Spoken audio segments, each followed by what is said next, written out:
Jesus, we enthrone you. We proclaim you our King, standing here in the midst of us. We raise you up with our praise, and as we worship, build your throne.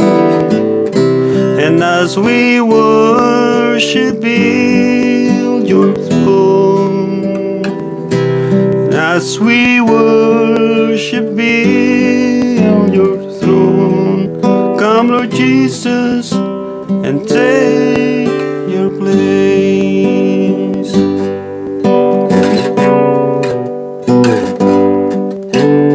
Jesus, we enthrone you. We proclaim you our King, standing here in the midst of us. We raise you up with our praise, and as we worship, build your throne. And as we worship, build your throne. And as we worship, build your throne. Come, Lord Jesus, and take your place. And as we worship, build your throne. And as we worship, build your throne.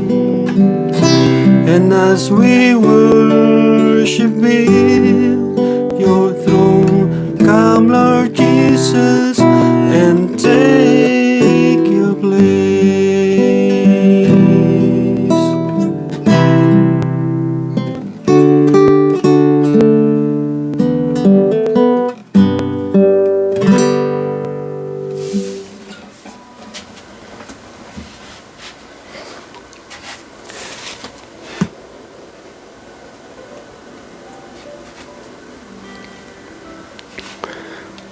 Magandang umaga sa inyo lahat. Tanghali man, hapon o gabi. Si Brother John po muli ito na nais magbahagi sa inyo ng salita ng Diyos.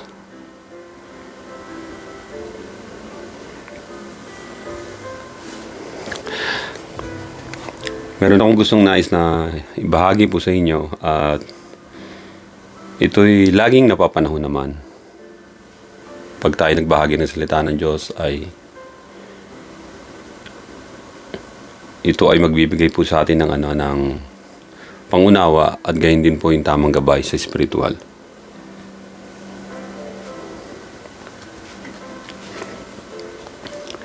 Ang aking nais na gustong ibigay sa inyo ng salita ng Diyos, ibigay sa inyo na salita ng Diyos ay matatagpuan nyo sa Luke chapter 4 verse 1 hanggang 13. Luke chapter 4. Ang itatopic ko na to ay ito ay patungkol sa mga una na pagdaanan ng Panginoon. Tingnan natin dito sa chapter 4.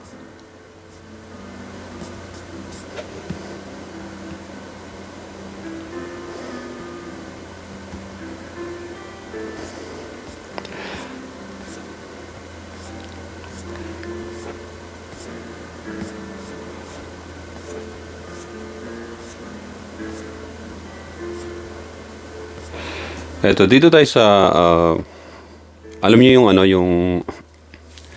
yung temptation na naranasan ng Panginoon after na mabautismuhan siya ni John the Baptist.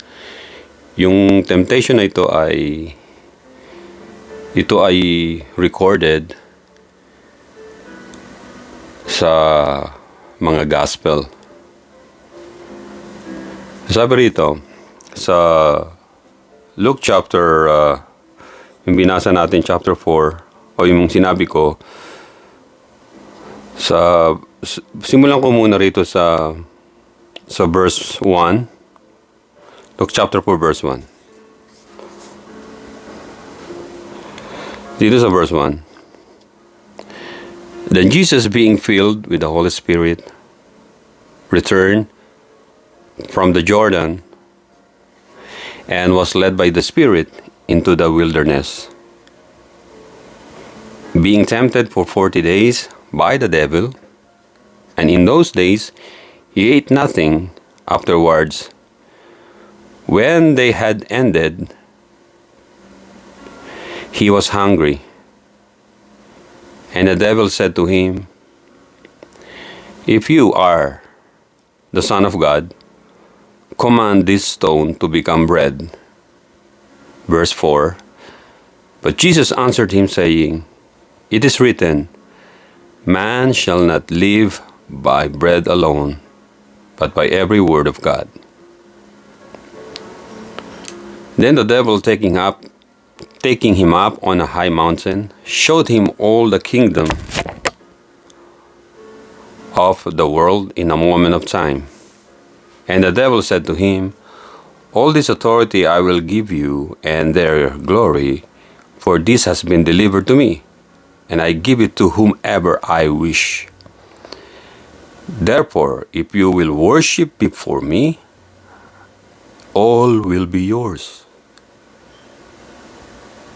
And Jesus answered and said to him, "Get behind me, Satan, for it is written, you shall worship the Lord your God, and him only you shall serve." Then he brought him to Jerusalem, set him on the pinnacle of the temple, and said to him, "If you are the Son of God, throw yourself from here, for it is written, he shall give his angels charge over you, to keep you, and in their hands they shall bear you up, lest you dash your foot against a stone." And Jesus answered and said to him, "It has been said, you shall not tempt the Lord your God." Now when the devil has ended every temptation, he departed from him until an opportune time.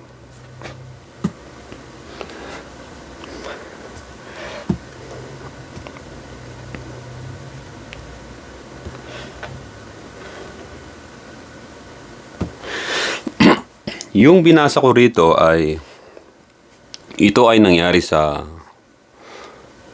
kabila ng Jordan River, yung tinatawag na wilderness. Yung lugar na yun ay yung tinatawag na, located yung tinatawag na Petra. Yung kabilang lugar yon ng Jordan River. Tapos yung nandun yung Petra kung tawagin, na doon ng mga tao nung araw, yung mga Nabateans ay gumawa ng parang mga building sa inukit nila sa bato. Kasi yun ang nagiging pahingahan ng mga nagtatravel coming down from southern part ng Jordan. Doon sila nagpapahinga, yung mga trade routes yun eh. So, sa banda roon ay tinatawag na wilderness o desert. Sa binasa natin ay mayroong mga temptation dito na iba't iba. Ang sabi rito ay tinukso siya ni Satanas o ng devil. Ang devil means, sa Greek word na ginamit na salita ay diabolos. Ang ibig sabihin ay accuser or slanderer and slanderer.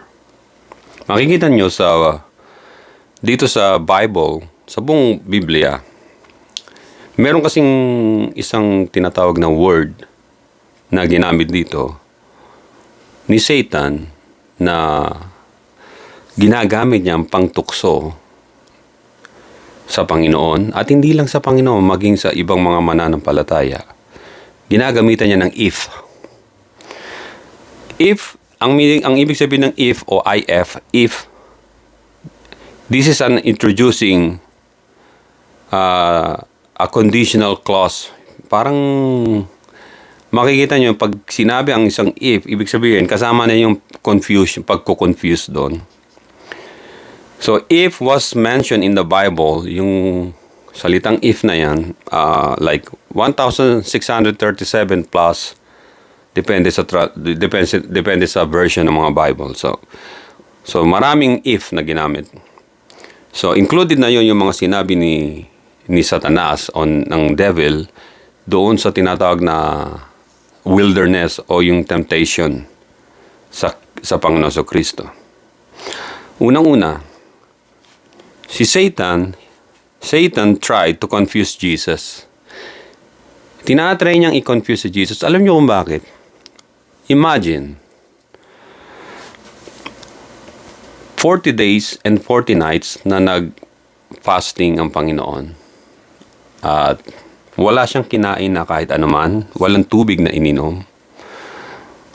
I think ang isang tao yata ay, kung di ako nagkakamali, kapag hindi ka uminom ng tubig in a matter of weeks, ay medyo delikado na yon. Ikaw ba'y mabubuhay pa, hindi natin alam.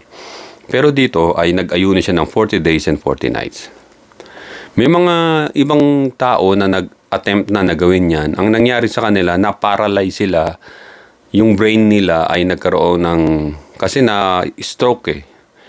Yung walang tubig, ang body nila, walang oxygen nag-provide sa brain nila. Maraming mga na-stroke at namatay dyan. Kasi they thought they can copy the Lord Jesus Christ. So, dapat pinag-iingatan din natin to na ang pagpapasting kapag wala kang purpose ay delikado ho yan. Tulad ko, nag-ayuno ako, nag-fasting ako for 3 days. No food, no water, wala kahit anong lahat. I just read the Bible, praising God, using my guitar, and then nagbabasa ako ng Bible na nanalangin ako. On the second day ng aking, share ko lang sa inyo, ng aking pag-fasting. And then, ito na yung mga revelation na dumating. Hindi ako nawawala sa sarili. I still nandun ako na alam ko yung mga nangyayari. And then, natatandaan ko to, like, gising pa ako ng 11 o'clock p.m. kasi nga, habang nagpa-fasting ako, ay nagpe-pray din ako. So, bigla akong hinulugan ng matinding pagkatulog. Parang natulog ako. Basta hindi ako nag-collapse, kundi nakatulog ako. Doon sa bed ko, doon sa room ko, tapos yung bintana doon nandun. Biglang nagising ako sa ingay. Merong sa labas ng bahay o ng room ko, kasi gate yun eh, tas garahe, tapos gate. Pero kita mo yung puno, yung mga wall, yan. Meron nagsisigawan, parang nagmamarcha. Basta yung parang they're preparing for battle, tapos may mga hawak silang sulo. Sabi ko, gumising ako, gumanon ako sa bintana eh. Ano nangyayari? Kala ko merong rally o pero hindi. Sabi ko, iba to ah. Nakita ko yung mga, looks like ancient soldier o yung mga panahon nila Joshua, nila Moses. May hawak na sulo. Parang aatake something, papunta sila sa papakanan ko eh. Ganun, pupunta sa kanan. Tinignan kong ganun. Tapos nakalampas na sila. Pagka tingin ko ulit, Wala na. Ibig sabihin, maliwanag. Ano ibig sabihin, malinaw yung isip ko tsaka yung paningin ko. Teka, gabi na. Tsaka anong oras sasabi ko? Mag-aalas 12 na ng gabi. Sino yung mga dumaan na yon? Sinundan ko pa sa bintanang ganon. Lumabas pa ako sa room ko, binuksan ko yung front door namin. Tapos lumakad ako sa garahe, sa gate na bakal. Gumanong pa ako. Sino yung mga yun? Pero wala akong nakitang tao. Tahimik na lahat, natutulog ng mga tao eh. So, isa yun sa nakita kong vision. Pero gising ako. Sabi ko, mga sundalo yun mga nagchachan sila ang salita nila, parang ancient Hebrew. Hindi Greek. Maano ko yung mga Greek, maintindihan ko pa ng konti yung kung taga-Greek, yung Greece yung isa ng tao eh. Pero to parang ancient Hebrew. Basta they're preparing for battle. So second day yun ng pagpapasting ko. Pagkatapos on the third day ng pagpapasting ko, nananalangin ako. Nandun ako lang mag-isa sa bahay kasi mga nagpuntahan sa trabaho yung kasama ko sa bahay, yung tiyuhin ko, yung lola ko, nagpunta ng palengke. So ako lang nandun. Kasi bandang hapon ako umaalis sa umaga. Umaga, mga bandang bandang mga hapon. Siguro mga alas 2 ng hapon nga pala. Alas 2 ng hapon, hindi umaga. Nagpa-fasting pa rin ako ng prayer and fasting. Kumakanta ako doon sa kitchen, sa malapit sa lamesa. Kumakanta ako ngayon, nakataas yung kamay ko. Biglang yung mata ko, kasi kisame, biglang nawala yung kisame, hinahanap ko kasi kisame, nakikita ko yung langit sa taas. Tapos may tumamang liwanag sa akin sa mukha ko. Yung beam of light tumama pagkatapos nagsalita ako ng iba't ibang lengguwahe, yung speaking in tongues. Pero hindi yung speaking in tongues sa mga magugulong tao sa ibang fellowship nila. Hindi ganon. Pinipilit lang nila yun. Yung sa akin talaga, sinasabi ko, mga wonders ng Diyos, yung ibang salita eh. Ibang salita, pero conscious ako. Nakita ko yung labi kong ganito, lumaking ganon, bumuka, tapos kumakanta ako, nagpupuri ako sa Diyos. Nagpupuri ako sa Kanya. Kasi sabi ko sa Kanya, Lord, before my birthday, November kasi yun, naway mabautismoan mo ako ng Espiritu Santo. Nag-ayuno muna ako nun. Pagkatapos yun nga ang nangyari. Nabautismoan ako. Pagkatapos on the third day na, yung night na, bago ako matapos ng fasting ko, kinabukasan, so fourth day na, nakatulog na ako. Pero hindi pa ako kumakain tsaka umiinom ng tubig. Nagbabasa ako ng Bible, nagpe-pray ako, nagwo-worship ako, gamit ko yung gitara ko. Yun ang ginagawa ko. On the last part ng pagpapasting ko, I was sleeping. Bandang, ako lang mag-isa sa room, bandang mga alas 11, alas 12 na. And then I fell asleep. Deep sleep. Biglang yung katawan ko, may humigo pa taas.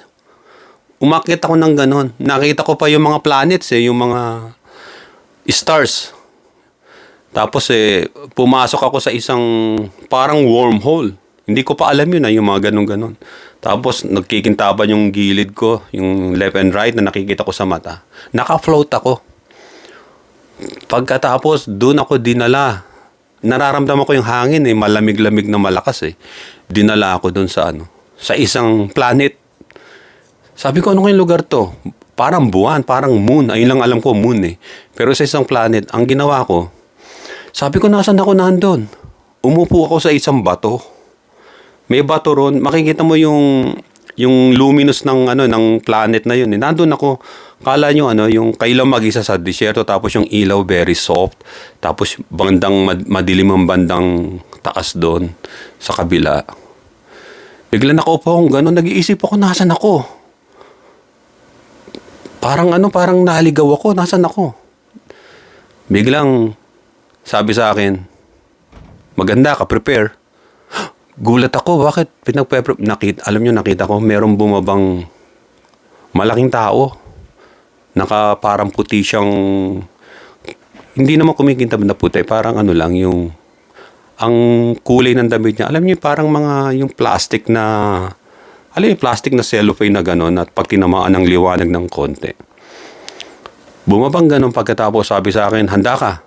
Tumayo akong gano'n sa kinuupo kong bato. Tinakbo ako, ang lapit niya sa akin, galit na galit, tumakbo. Habang tumatakbo siya, yung anyo niya nagbabago, naging yung bull, yung parang toro na malaki, black, ang laki. Sabi sa akin ng tinig, maganda ka, handa. Bigla nahawakan ko yung sungay, ang laki ng sungay. Tapos sabi ko, in the name of Jesus, yung ang lakas talaga nararamdaman ko, sinusuwag ako, itatapon niya ako. Pero sabi ko, in the name of Jesus, naiikot ko yung sungay, parang pedal ng bisikleta. Biglang nangisa yung bowl, bumagsak. Kitang-kita ko yung bumababang ganun eh. Pagkatapos alam ko si Satan yun. He tried to kill me. Pagkatapos papunta sa akin, and then nahawakan ko yung sungay niya, naiikot kong ganun. Pagkatapos nun, yung last vision ko na yun, biglang ibinagsak ako dun sa kung saan ako nakahiga. Nakaganon ako, nakikita ko yung mga planets. Ang daming stars, ang daming lahat. Makikita mo tapos ang sarap ng pakiramdam. Tapos noon, natapos na yung vision ko na yun. Na ano kaya mga ibig sabihin nun? Tapos sabi nga sa akin sa vision na yun na God is our shield of salvation. He is the shield of salvation. So nung nag-ayuno ako nun. So balik tayo rito sa Panginoon. Nung nag-aayuno na siya at matapos na siya mag-ayuno, siya ay dinala ng Espiritu Santo sa wilderness, sa ilang kung tawagin wilderness. And then, si Satan, he tried to confuse Jesus Christ kasi nga nag-aayuno siya. Sa Luke chapter 4 verse 3, sabi niya, "If you are the Son of God, command this stone to become bread." So, si Jesus Christ, sinabi ni Satan, kung ikaw nga anak ng Diyos, gawin mong tinapay itong bato na to, di ba nagugutom ka? But Jesus answered, in Luke chapter 4 verse 4, it is written, Jesus Christ used the word of God. He quoted, kinote niya ang Deuteronomy chapter 8 verse 3, it is written, man shall not live by bread alone, but by every word of God. Ang tao hindi lamang nabubuhay sa tinapay, sa pera, sa pananalapi, sa kayamanan, kung meron ka kahit pambili mo pa ng masasarap na pagkain, but by every word of God. But by every word of God. Pag sinabi ng Diyos na, anak, kahit wala kang makain, you will live. You will live longer than these people na merong masaganang kinakain. Pag sinabi ng Diyos, you will live and you will survive. You will survive, mga kapatid. And Jesus Christ said na it is written, man shall not live by bread alone, but by every word of God. Tinukso siya ni Satan, but Jesus Christ, ni-repel niya yung temptation by using the word of God. Sipin nyo, yan ang importante. If you're under attack by the devil, by Satan, through temptation na ginagawa niya sa'yo, mga kapatid, use the word of God. Jesus said in John chapter 10 verse 35, doon sa letter B, Jesus said in John 10:35, the scripture cannot be broken. Ang salita, ang kasulatan ay hindi kailanman na mababaliwala o mababali. The word of God is our absolute weapon against temptation. Makikita ninyo na sa Matthew chapter 7 verse 9.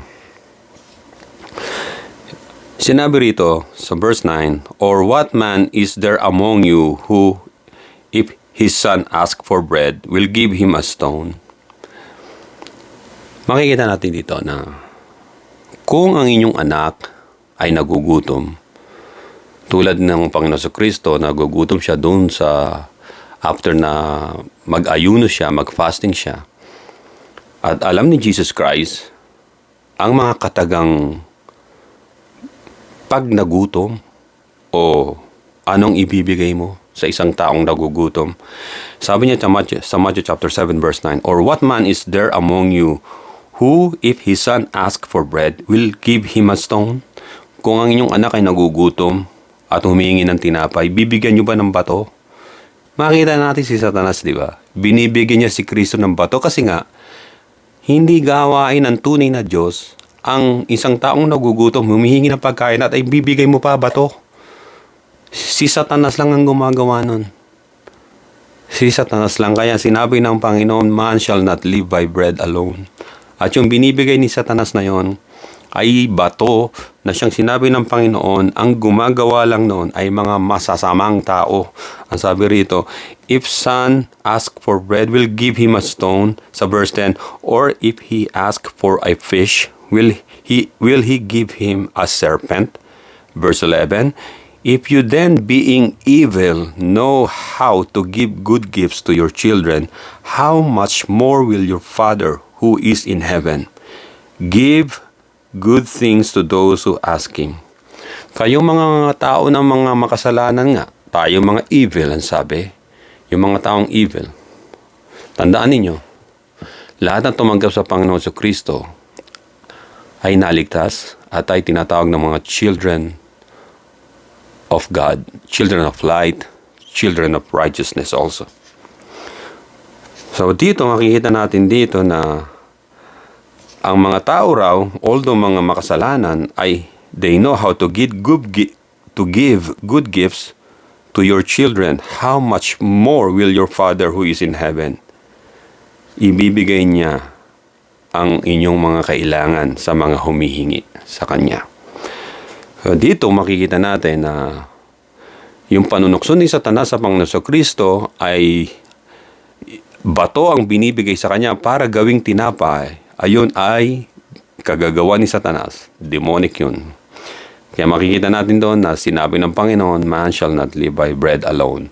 Kapag may temptation tayo sa buhay o nararanasan natin, anuman tukso yan, kahit anuman yan, ang sabi ng Biblia, tulad na sinabi ng Panginoon, use the Word of God as your weapon para madepensahan mo at maatake mo ang mga gawa ni Satan. Yung mga plano niyang masama sa iyo. Ikalawa, makikita natin dito sa Luke chapter 4 verse 5 hanggang 8. Kung babasahin natin yon. Si Satan, tinutokso niya ang Panginoon Kristo ng mga worldly things. Inofera siya ng mga tinatawag na lust of the flesh, lust of the eyes, and the pride of life. Luke chapter 4 verse 5 hanggang 8. The devil said to Jesus, sinabihan siya na, all authority I will give you and their glory, for this has been delivered to me. Ang ginawa kasi ni Satan, si Jesus Christ, ay dinala sa isang mataas na bundok. Ano yung mataas na bundok sa panahon noon? Maaring Mount Everest.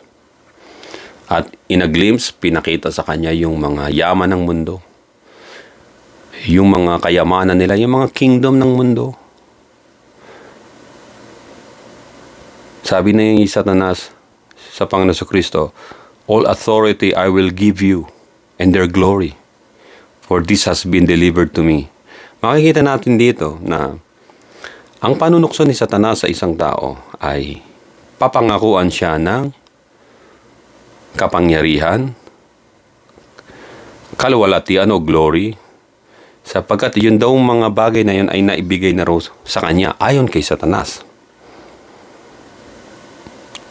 Makikita natin yun sa Genesis chapter 3 verse 7. Matatandaan nyo nung mahulog sa pagkakasala ang mga tao, ang unang tao si Adan at si Eva.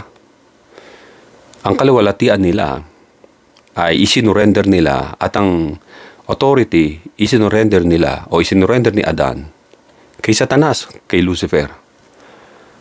At kaya nung matapos nilang makain yung pinagbabawal na gawin na yun, yung pagkain ng good and evil na bunga ng puno na yun, ay their eyes, ang sabi ng chapter 3 verse 7 ng Genesis, then the eyes of both of them were opened and they knew that they were naked. Nawala na yung kaluwalhatian nila. Nawala na yung authority tsaka yung power nila na kaloob ng Diyos. Sapagkat si Adan ang itinalagang prinsipe ng sanlibutan, hindi si Satanas, pero naagaw niya. Dahil isinurrender ni Adam ang kanyang authority kay Lucifer nung siya ay bumagsak sa kasalanan. Ayon sa Isaiah chapter 22 verse 22, nag-prophesy si Isaiah. Ang sabi, "The key of the house of David I will lay on his shoulder." So he, si Jesus Christ ang binabanggit doon sa prophecy, so he shall open and no one shall shut, and he shall shut and no one shall open. Ang binuksan ng Panginoon ay walang makapagsasara at ang isinara niya ay walang makapagbubukas. Sapagkat ibinigay ng Diyos ang susi sa tahanan ni David. Mula sa lineage ni David, ni King David as king, ay bababa ang Panginoon sa Kristo as King of Kings and the Lord of Lords.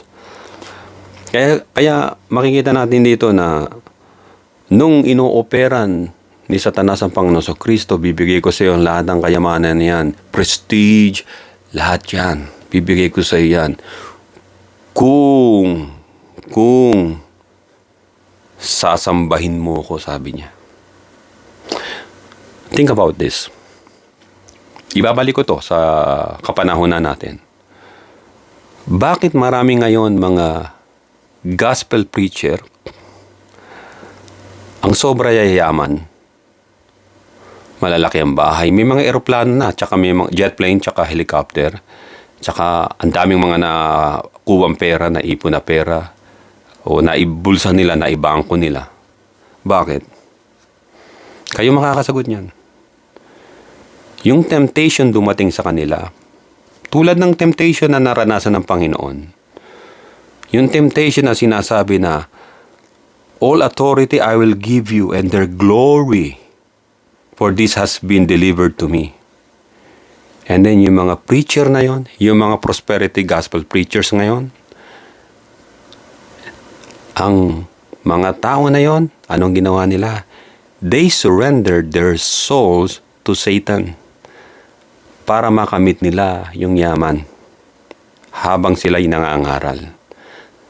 Tandaan ninyo, ang mga alagad, ang unang siglong Kristiyano, mga Judeo-Christian believers, hindi sila nangongolekta ng pera at hindi nagpapayaman. Yung mga preacher lalo, mga apostol nun, ni isa sa kanila namatay ng mahirap at hindi nagpayaman. Sapagkat they knew, alam nila ang aral ng Panginoon. Subalit yung mga preachers na yan, yung mga lumabas ngayon ng mga naglabasan yan ng mga late 1970s, yung mga prosperity gospel preachers na yan, yung mga born again, yung mga charismatic na yan.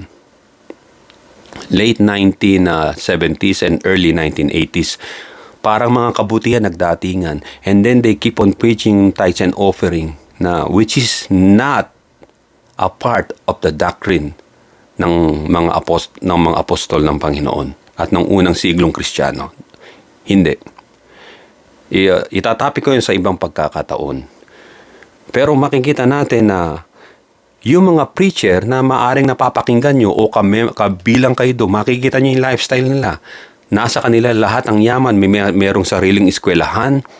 Meron pa nga iba nagpapatayo ng mga subdivision, hotel, na ganyan. Ganyan ba ang lifestyle ng gusto ng Panginoon? Ganyan ba ang mga preacher talaga ng Panginoon? Hindi.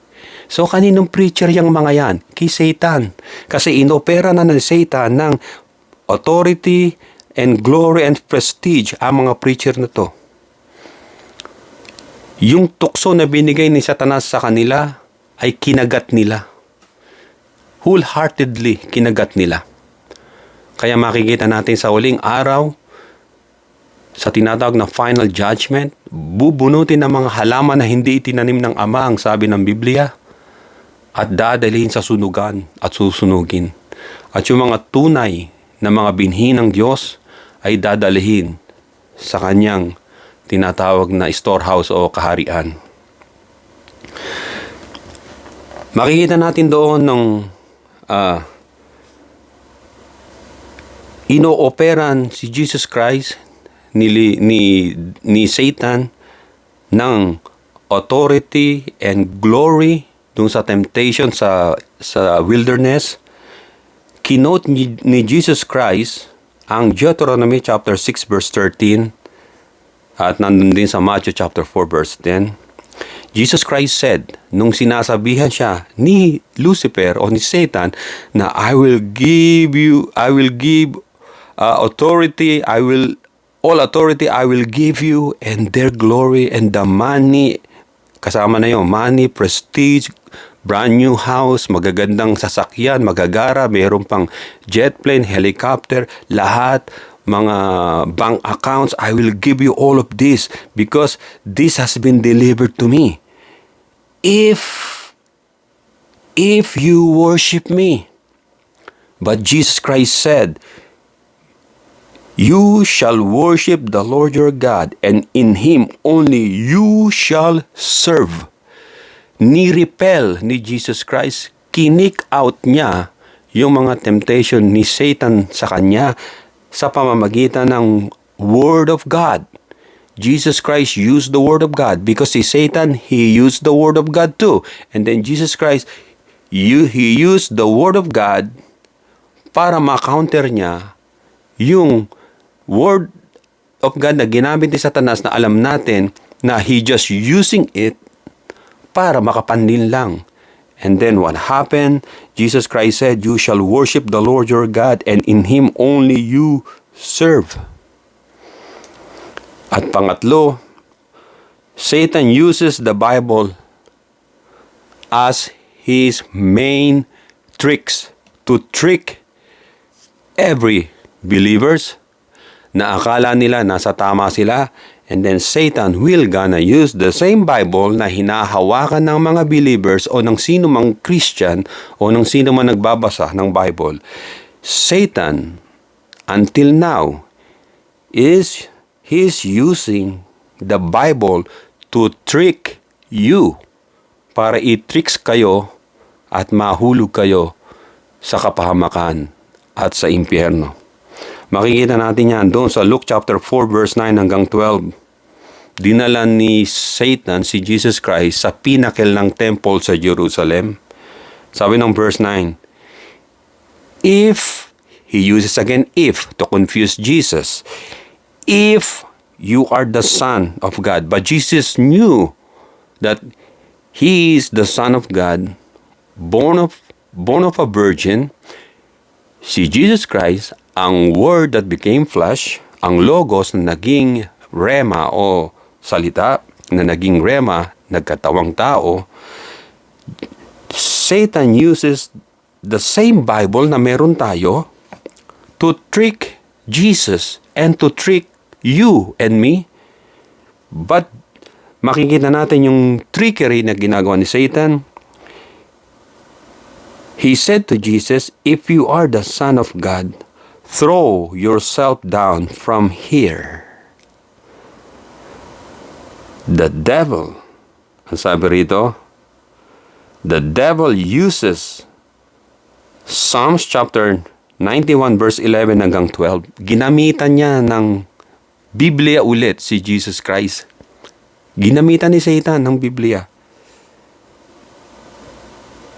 Subalit alam ni Jesus Christ ang maitim na balak o mga demonic, diabolic plan ni Satan. Although ginamitan si Jesus Christ ng Bible sa Psalms 91 verse 11 hanggang 12 ang kinote ni Satan, ang sabi ni Jesus, you shall worship the Lord thy God and serve Him only. Yun ang salita rin ng Diyos ang ginamit. So dito, si Satan, ginagamitan niya ng Biblia ang sino mang gusto niyang tuksuhin. Ang sinasabi niya rito, kung tayo mang Kristiyano at tinutukso niya, ang sasabihin, if you are a child of God, the Son of God, o mga anak ng Diyos, if you or the children of God, throw yourself down. Anong ibig sabihin nito? Throw yourself down. Ibig sabihin nito na magpakamatay ka. Commit suicide. Paano nagkukumit ang suicide yung mga ganyan? Paano? Paano natetempt sila ni Satan? Kapag merong isang doctrine na nakita o ginawa ng isang Christian at umalis na siya sa biyaya ng Diyos at lumipat sa kadiliman, yun ay suicidal. Tulad ng mga makikita nyo na babalitaan yung mga gumamit ang Biblia, yung pala ay mga binhi sila ni Satanas, iniligaw nila ang marami. Marami sa kanila nagpakamatay, tulad ng mga tagasunod ni Jim Jones, ni David Koresh, tulad nung recently na nahuli ng mga pulis na Pilipino pastor na yon, na nagsasabi na siya ang may-ari ng universe. So makikita natin dito na ang temptation o panunukso ni Satanas sa mga tao ngayon, lalo na yung mga nananampalataya sa Diyos na may pagkakilala sa Kanya, gagamitan niya ng Bible. At yung teaching na yon, kapag yon ay tinatawag na detrimental sa mga tao, sa spiritual, sa psychological, ay they will commit suicide at the end. Kasi ayan din ang panunukso niya sa Panginoon, if you're the Son of God, jump, tumalon ka, throw yourself down from here. Sapagkat ginamit ni Satan yung verse na yon. Meron namang angel na sasagip sa'yo, di ba? Sabi ng Psalms chapter 91 verse 11 hanggang 12, ililigtas ka ng mga anghel mo, kung ikaw nga ay born again, kung ikaw nga ay believers. When I said born again, this is not a religion. Hindi ito yung mga born again na pumapalakpak dyan sa mga at maiingay, na nakakabulaho at nakakaperwisyo at paulit-ulit na sinasabi, yung tunog parang maingay na lata. They're not doing the speaking tongues, no. Laging merong kaayusan yan. They're just making noises and they're collecting, they love to collect money, yung mga preacher nila. Hindi sila yon. Ang pag sinabing, si Nicodemus nga born again siya pero hindi siya member ng anumang born again group. Pag sinabing born again, yung ating spirit ay muling naipanganak, natauhan tayo na meron palang tunay na Diyos na makapangyarihan sa lahat. This is not them. Parang ngayon yan yung mga gay pride. Ano kine-claim nila ngayon na identified sa kanila? Yung rainbow. Kaya yung mga born again ngayon, yung mga born again na mga nagsimula noong 1970s hanggang early 80s, ginamit lang nila yung term na born again. Na actually, hindi sila yon. They're not born again because their leaders, they're greedy for money, they're collecting money, and then they want to be rich. Kapag merong mga eleksyon, pinupuntahan sila ng yung mga kakandidato, halimbawa mayor, congressman, senator, pupuntahan sila dun sa templo nila. Anong gagawin?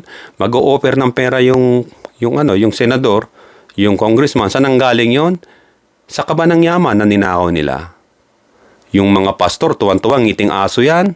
Yung mga false preacher at kinukuha ngayon nila yung mga pera ng taong bayan na ibinigay sa kanila as a gift o love gift doon sa pastor o sa ministry nila. Yun ang nangyayari. Magising na kayo. Kaya ang relihiyon ngayon, lalo na sa Pilipinas, is all about money, is all about business. Lumayo na kayo sa mga ganyang klaseng religion, pananampalataya na yan, na hindi talaga pananampalataya, kundi pagpapatiwakal. Ayun ang sinabi rito, na yung temptation ni Satan kay Jesus Christ na tumalon, magpatiwakal, ay gayon din ang ginagawa ng mga preacher na to. Sila'y tumanggap ng blood money, yung mga perang ninako ng mga politician na binigay sa kanila para maiboto sila, para makakuha ng black votings. Nagpatiwakal na sila. Kaya kung ako sa inyo, mga nakikinig, lumayo na kayo dyan sapagkat God's judgment is ready now para sa kanila. Ibabagsak na sa kanila yan. Maniwala kayo sapagkat ang Diyos ay hindi natutulog kahit kailan.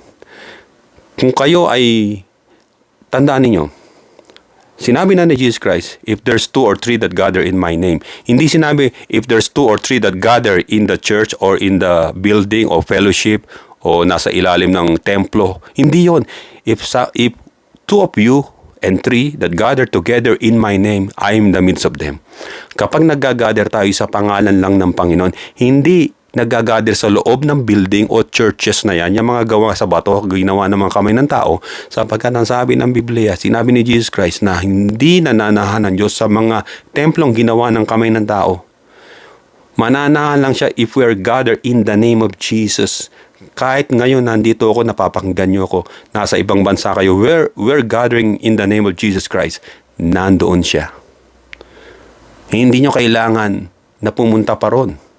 You can have a spiritual relationship sa Panginoon at saan ka man naroon. Kasi ang salvation ng kaligtasan ay directly na mula sa Panginoon patungo sa iyo.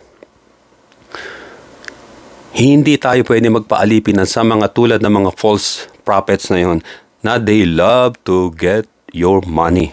They love money more than anything else in this world. They don't care about your soul. They love the money na binibigay nyo through tithes and offering, love gifts, pledges, everything, mission, maraming ganyan, abuluyan. So, nawa matauhan po tayo mga kapatid. Can the devil use the Bible? Yes, definitely. Nung tinukso nga ang Panginoon si Satan gumagamit ng Bible, well-versed pa. Hindi lang yun, yung Bible na ginagamit niya, yung word na ginagamit niya, gagamitin niya laban sa isang tunay na mananampalataya na akala ninyo na totoo yung tao na yon na gumagamit. Yung pala, siya pala ay ahente na ni Satanas. Can the devil use the Bible? Yes. Look at James chapter 1 verse 16 hanggang 17. James said in chapter 1 verse 16 hanggang 17, Do not deceive my beloved. Do not deceive my beloved brethren. Every good gift and every perfect gift is from above and comes down from the Father of lights, with whom there is no variation of or shadows of turning. So, makikita rin natin dito na yung sinabi rito ni James na ang Panginoong Diyos ay Father of lights. Walang variation ng shadow, walang anumang anino o shadow of turning. Ibig sabihin, ang Diyos ay mananatiling liwanag. Hindi pwedeng ang Diyos ay nagkakaroon siya ng shadow. Ibig sabihin, ang Diyos ang nagbibigay siya ng temptation. Hindi nagbibigay ang Diyos ng anumang temptation sa tao. Ang Diyos na makapangyarihan sa lahat ay hindi tempter. Sa halip, He always giving us a way to escape sa mga temptation. Tingnan natin dito sa James chapter 1 verse 23. Verse 2 hanggang 3, babasahin ko. My brethren, James chapter 1 verse 2 hanggang 3. My brethren, count it all joy when you fall into various trials, knowing that the testing of your faith produces patience. And verse 12, Blessed is the man who endures temptation, for when he has been approved, he will receive the crown of life, which the Lord has promised to those who love him. And verse 13, Let no one say when he is tempted, I am tempted by God. For God cannot be tempted by evil, nor does He Himself tempt anyone. So ang Diyos ay hindi siya nanunukso. Merong nanunukso na tempter, ang tawag sa kanya ay accuser, ang pangalan niya po ay Satan o the devil. Ang minsan na temptation, tandaan niyo, kapag tayo natetempt, hindi kasalanan yun. Alam nyo, nararamdaman nyo may tukso. Temptation per se, na nakikita nyo at nararamdaman nyo, is not a sin. But yielding into temptation, kapag ginawa mo na yung gusto ng temptation, that's a sin. That is a terrible sin. Because nag-ruled over sa'yo si Satan na siyang promotor ng temptation. Siya yung may hawak niya parang ganito, yung may hawak-hawak na may hawak-hawak na pugot na ulo. Ito, takutin natin to. And then natakot ka. Ayun ang ibig sabihin. Siya ang nasa likod ng lahat ng temptations, si Satan. Kaya nga sabi ng verse 13, let no one say when he is tempted, I am tempted by God, for God cannot be tempted by evil, nor does he himself tempt anyone. Sabi ng verse 14, kaya tayo nag-yield sa tukso? Tayong mga tao ay bakit?